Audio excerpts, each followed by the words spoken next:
मसीह यस्सु में आप सबकी सलामती हो। मैं आपको रूहानी बातें यूट्यूब चैनल में वेलकम कहती हूँ। और पिछले चंद दिनों से हम एक खबर सुन रहे हैं कि पाकिस्तान में बहुत ही ख़तरनाक ज़लज़ला आने वाला है, जिसकी वजह से बहुत ज़्यादा जानी और माली नुकसान होगा। आज हम जानेंगे कि क्या ये खबर सच है या अफवाह है और कलाम मुक़द्दस इस बारे में क्या कहता है।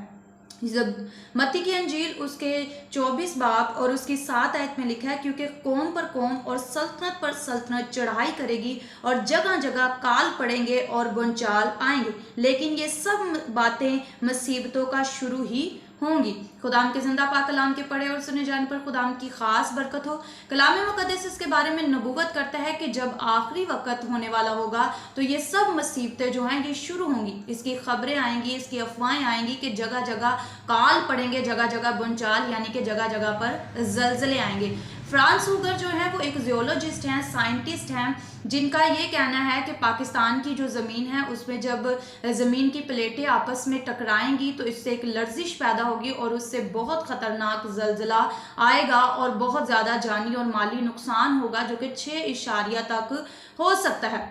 लेकिन मैं आपसे ये कहना चाहती हूँ कि कोई भी इंसान इस बात का दावा नहीं कर सकता कि ज़लज़ला आएगा या समुद्र में तूफान आएगा, या कोई भी इस बात को अपने पूरे यकीन से नहीं कह सकता, क्योंकि खुदा कुछ भी कर सकता है। खुदा ऐन वक्त पर भी अपने इरादे को चेंज कर सकता है।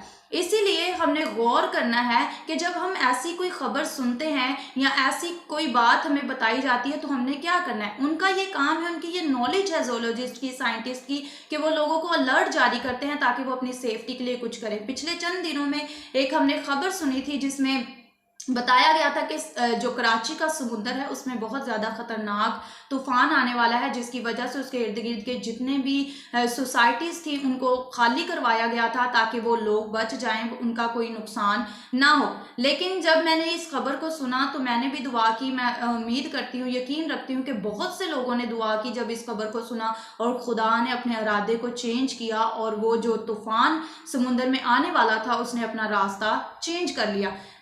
लेकिन खुदा का कलाम फरमाता है, ज़बूर 117 और उसकी 7 आयत में लिखा है कि जो खुदावंद पर तवक्कल करने वाले होंगे उनका दिल कायम रहेगा और वो बुरी खबर को सुनकर नहीं डरेंगे, चाहे वो सैलाब की हो, चाहे वो समुंदर में तूफान की हो, चाहे वो जंग की हो, चाहे वो ज़लज़ले की हो, वो कभी भी नहीं डरेंगे, क्योंकि वो इस बात पर तवक्कल रखते हैं कि उनका खुदा उनको बचाने की ताकत, पावर और कुदरत रखता है। जैसे जैसे दुनिया में गुनाह बढ़ रहा है, जैसे जैसे बदी ज़्यादा होती जा रही है, वैसे वैसे खुदा के अजाब जो हैं, जो आखिर में मुसीबतें और परेशानियां होनी हैं, वो भी शुरू हो चुकी हैं। इसलिए अब ज़रूरत है कि इससे पहले कि तौबा का दरवाज़ा बंद हो जाए, अपने गुनाहों का इकरार करें, तौबा करें, बपतिस्मा लें, ताकि हम नजात पाएँ और हमेशा की ज़िंदगी को हासिल कर पाएँ।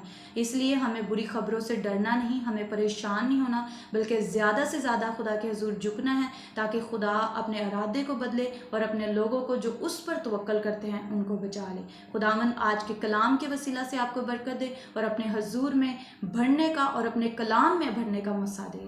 आमीन।